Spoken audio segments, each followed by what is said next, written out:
Mr. Chair, I wish I can make a few clarificatory questions before we start. But these are prejudicial questions, Mr. Chair. Later.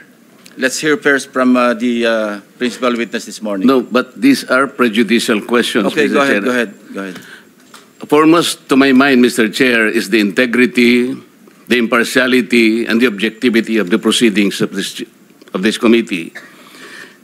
Mr. Chair, you were interviewed on Billionario Channel by Ms. Pinky Webb.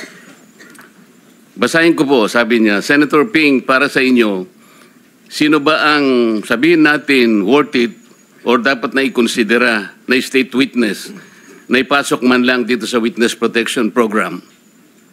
And you responded, at this point between Diskaya and Bryce Hernandez,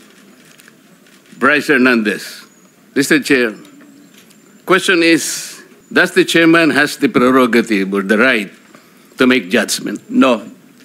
That's my perspective, no? That's my personal opinion outside of the hearing or outside of this hall. So don't question my opinion. I am not questioning your opinion, Mr. Chair, but you are the chairman of this committee. Anyway, let's proceed with the You are not interested in the prejudicial question that I am going to raise, Mr. Chair? Go ahead, you raise your Kaya nga sinasabi ko sa inyo an investigator, we are investigating. Away kagad tayo rito. Mr. Chair, we are still in the Hearing is investigating. Session is resumed. Mr. Alcantara, you proceed. Thanks, Mr. Chair. Mr. Alcantara, you proceed. I will register my continuing objection, Mr. Chair. I will question the objectivity of these proceedings if you will not allow me raise these points. Maybe in the plenary this afternoon I will raise it. Go ahead. Mr. Alcantara, you proceed with your statement. Your Honor, okay lang po bang makapagbigay ako ng opening statement ko po? Proceed.